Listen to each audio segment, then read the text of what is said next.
하나님 말씀은 시편 68편 19절에서 35절까지입니다.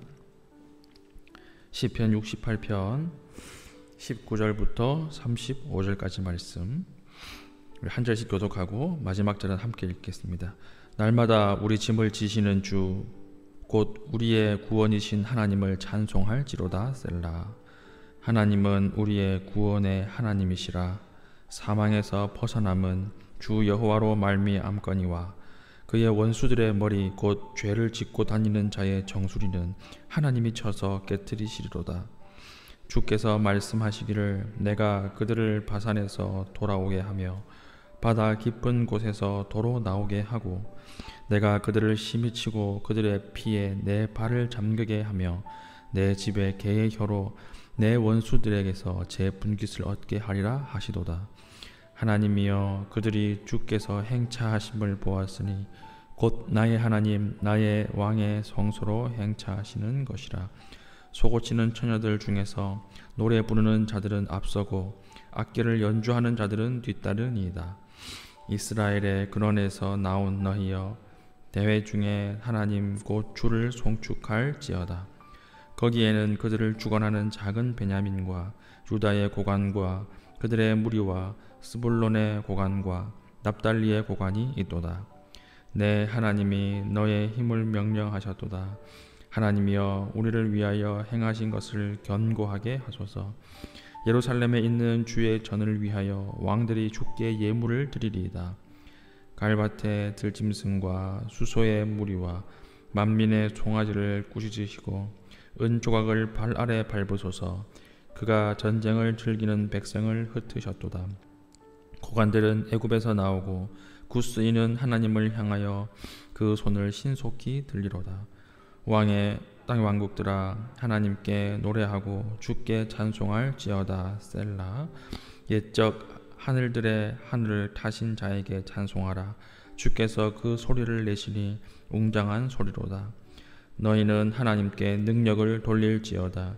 그의 위엄이 이스라엘 위에 있고 그의 능력이 구름 속에 있도다. 함께 읽습니다. 하나님이여 위엄을 성소에서 나타내시나이다. 이스라엘의 하나님은 그의 백성에게 힘과 능력을 주시나니 하나님을 찬송할지어다. 아멘. 어제 우리 시편 68편을 통해서 살펴본 계시된 하나님은 어떤 하나님이십니까? 앞서가시는 하나님이시죠. 하나님이 전쟁터에서 우리 앞서서 나가셔서 대신 싸워주신다라고 하는 그 하나님을 살폈습니다. 오늘 19절부터 35절까지는 가장 먼저 나오시는 또 하나의 하나님의 은혜, 그것이 무엇입니까? 우리의 짐을 대신 지시는 하나님, 이렇게 나오고 있습니다. 19절 보십시오. 19절 날마다 우리 짐을 지시는 주 곧 우리의 구원이신 하나님을 찬송할지로다. 하나님 어떤 하나님이시죠? 우리의 짐을 대신 지시는 하나님이다 라고 하는 것입니다. 시편 55편 22절에도 내 짐을 여호와께 맡기라. 그가 너를 붙드시고 의인의 요동함을 영원히 허락하지 아니하시리로다. 이렇게 이야기하고 있습니다. 하나님께서는 참으로 우리의 짐을 대신 져주시는 하나님입니다. 우리의 짐을 대신 지시면 우리는 결코 요동하지 않지요. 우리가 왜 인생을 살아가다가 흔들리고 요동합니까? 짐이 계속 많아져요. 짐이 계속 쌓이는 것입니다. 그때마다 이 짐을 하나님께 맡겨야 우리에게 진정한 쉼과 안식이 있다는 것입니다. 하나님에게 맡기지 않으면 쉴 수 없어요. 인간은 쉴 수 있는 존재가 아닙니다. 수영장 가서 제일 짜증나는 것 중에 하나가 50분 수영하면 무조건 10분 쉬어야 되죠. 50분 수영하면 10분을 쉬는데 그 호루라기 불러가면서 쉬라고 하거든요. 그 쉴 때 물어보니까 애나 어른이나 그 1시간, 2시간씩 수영을 막 하다가 빠져 죽는 경우가 있대요. 빠져 죽는 경우가. 참 미련하죠. 그 수영장 물에도 빠져 죽는데요. 그래서 강제적으로 50분 수영하면 10분 무조건 쉬어야 한다. 이 규정을 만들었다 그럽니다.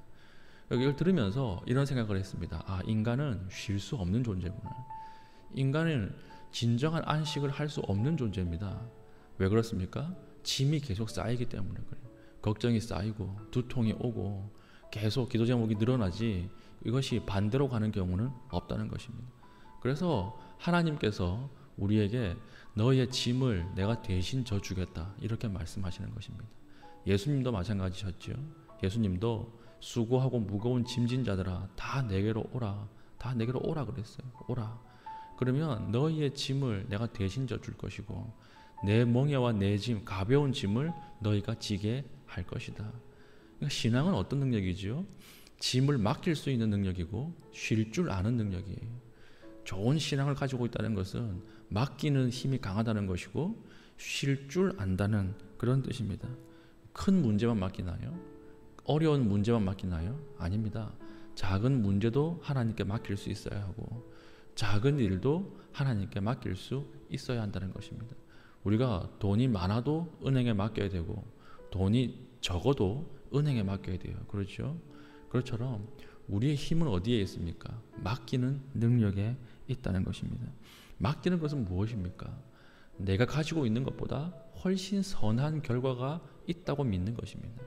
내가 운영하는 것보다 훨씬 더 선하게 인도하신다는 것을 믿는다는 것입니다. 우리의 돈을 은행에 맡길 때는 어떤 믿음이 있죠? 내가 경영하는 것보다 내가 관리하는 것보다 훨씬 더 안전하다는 믿음이 있기 때문에 맡기는 거예요. 우리가 하나님 앞에 우리의 삶의 모든 순간순간을 맡긴다라고 하는 것은 무슨 뜻입니까? 우리의 짐을 다 맡긴다라고 하는 뜻은 무슨 뜻일까요? 하나님이 우리 인생을 훨씬 더 완벽하게 인도하신다는 믿음이 있을 때 맡길 수 있다는 것입니다. 그러므로 오늘 기도할 때 아무리 작은 짐이라도 던져버리십시오. 맡겨버리십시오. 맡기면 하나님께서 이 짐을 대신 져주신다라고 하는 것입니다. 하나님께서 훨씬 선한 결과로 우리를 인도하신다는 거예요. 그러면 처음부터 하나님이 짐을 안 주시면 되지 않습니까? 전쟁터로 안 끌고 가시면 되죠. 제일 좋은 곳에서 가장 편안하게 있게 하시면 되는데 굳이 전쟁터로 끌고 가시는 거예요. 굳이 전쟁터로 안 끌고 가시면 하나님이 먼저 나설 필요도 없으시고 짐을 대신 져줄 필요도 없지요. 그런데 굳이 그 전쟁의 한가운데로 끌고 가서 짐을 우리가 지게 하시는 거예요. 싸우게 만드시는 것입니다. 20절 보십시오. 하나님은 우리에게 구원의 하나님이시라. 사망에서 벗어남은 주 여호와로 말미암거니와. 하나님께서 우리의 사망의 한가운데로 이끌고 가십니다. 죽을 것 같은 장소로 이끌고 가시는 거예요. 왜 그렇죠? 21절입니다. 그의 원수들의 머리 곧 죄를 짓고 다니는 자의 정수리는 하나님이 쳐서 깨트리시리로다. 왜 우리를 전쟁의 한가운데 가장 무거운 짐을 지게 하시는 그 자리로 이끄실까요? 오늘 21절은 뭐라고 이야기합니까? 대적들을 제거하기 위해서, 우리의 대적들을 제거하기 위해서 가장 치열한 전쟁의 한가운데로 끌고 가신다는 거예요. 우리도 힘들죠. 우리도 싸우면 괴로워요. 그런데 우리를 대적하는 대적들에게는 그 자리가 바로 사망의 자리예요. 죽는 자리예요. 여름에 모기가 많으면 방에 모기약을 쳐놓죠. 모기약을 가득 쳐놓고 거기서 설교 준비하면 나도 죽을 것 같아요. 죽을 것 같은데 나는 조금 괴롭고 말지만 모기에게는 치명적인 거예요. 모기는 그 자리가 사망의 자리입니다. 하나님께서 전쟁을 통해서 우리에게 무엇을 주시려고 하시는 것입니까? 하나님의 전쟁터를 딱 통과하고 나면 우리도 만신창이가 됩니다. 우리도 힘듭니다. 그런데 우리의 모든 대적들은 다 어디 갔지? 이렇게 사라지는 거예요. 하나님 우리의 대적을 소멸시키기 위해서 정수리를 쳐서 깨트리시기 위해서 굳이 전쟁의 한가운데로 우리를 인도하신다는 것입니다. 홍해를 보십시오. 출애굽기 홍해 때 바닷길 말고 육로가 있었습니다. 가나안 땅까지 가는 훨씬 좋은 길이 있었어요. 그런데 굳이 하나님이 바닷길로 인도하시는 것입니다.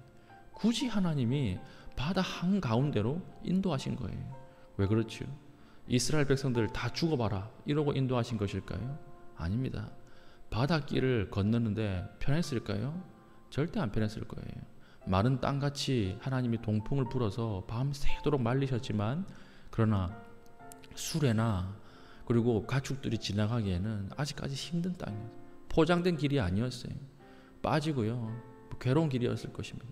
그런데 이스라엘에게는 괴로운 바닷길이었지만 뒤따라오던 애굽 군대는 그 길이 어떤 길이었죠? 죽음의 길이었어요. 사망의 길이었습니다. 하나님의 고속도로 만들어 놓은 바닷길을 딱 건너고 나니까 신기하게 대적들은 다 사라지고 하나님의 백성만 남아있는 그런 모습을 보지 않습니까? 하나님께서 우리를 극심한 전쟁의 한가운데로 이끄시는 이유는 이것 하나입니다. 전쟁을 하는 중에 우리의 대적이 다 사라지는 거예요. 전쟁하는 중에 우리가 기도하던 우리를 괴롭히던 사람들이 다 정리되는 것입니다. 우리를 하나님 반대편으로 이끌고 가던 모든 악한 습관들, 중독들, 이것들이 하나님의 전쟁 한가운데서 다 사라지는 것입니다. 그 이후에 우리가 정금같이 나오게 된다라고 하는 것입니다. 그래서 22절 주께서 말씀하시기를 내가 그들을 바산에서 돌아오게 하며 바다 깊은 곳에서 도로 나오게 하고 23절 내가 그들을 심히 치고 그들의 피에 내 발을 잠그게 하며 내 집의 개의 혀로 내 원수들에게서 제 분깃을 얻게 하리라 하시는도다. 그러니까 하나님께서 전쟁을 승리하고 이길 수 있는 힘을 주신다는 거예요. 그러니까 우리가 전쟁의 한가운데 있을 때도 결코 두려워해서는 안 되죠. 결코 거기에 넘어져서는 안 됩니다. 왜 그렇습니까? 우리도 힘든 전쟁이지만 이 전쟁은 일단 하나님이 먼저 가셔서 싸우시는 전쟁이라는 거예요. 어저께 살폈죠. 오늘은 살피기를 하나님께서 전쟁 가운데 오는 스트레스들, 전쟁을 치르면서 오는 그 절망과 어려움들을 하나님이 어떻게 하시는 것입니까? 미리 져주시는 것입니다. 하나님께 맡기면 하나님이 이 외상후 스트레스를 져주신다. 맡기라. 그리고 너희들은 안식하라. 오늘 이 고백을 시편 기자가 하고 있다는 것입니다. 우리도 이 하나님의 말씀을 보면서 붙들어야 될 메시지가 무엇입니까? 안심하십시오. 힘들지만 안심하십시오. 죽는 거 아니에요. 절대 하나님이 우리를 죽는 장소로 이끌지 않습니다. 죽는 것처럼 보일 뿐이에요. 그러나 믿음의 눈을 열고 보면 그 죽음의 한가운데에도 어려움의 한가운데에도 하나님이 먼저 가서 싸우시는 하나님을 볼 수 있고, 그리고 우리가 짐을 하나님께 맡길 때마다 그 짐을 대신 져주시는 하나님, 그 하나님을 만날 수 있는 것입니다. 오늘 이 하나님을 우리가 기도할 때 꼭 만나기를 바랍니다. 믿음의 눈이 없이는 계속 절망으로 가지요. 믿음의 눈이 없이 바라보면 아무것도 안 되는 것처럼 보이고 전쟁의 한가운데서 곧 죽을 것처럼 보이지만, 그러나 말씀을 붙잡고 역사를 바라보고 말씀을 붙잡고 나의 상황을 바라보면 하나님이 싸우시고 하나님이 일하시는 것을 보게 된다는 것입니다. 그러니까 하나님께 맡기고 안심하고 계속 가십시오. 계속 걸어갈 수 있기를 바랍니다. 가볍게 하고 계속 걸어가면 하나님 앞에 작은 문제까지도 다 맡기고 걸어가면 하나님의 개선 행렬에 우리가 참여하게 될 것입니다. 오늘 우리가 기도하는 중에 하나님의 이 개선 행렬, 하나님이 이끌고 가시는 이 군대에 편입되어서 우리도 함께 믿음으로 싸우고 승리할 수 있는 주의 신실한 백성 되시기를 축복합니다. 아멘.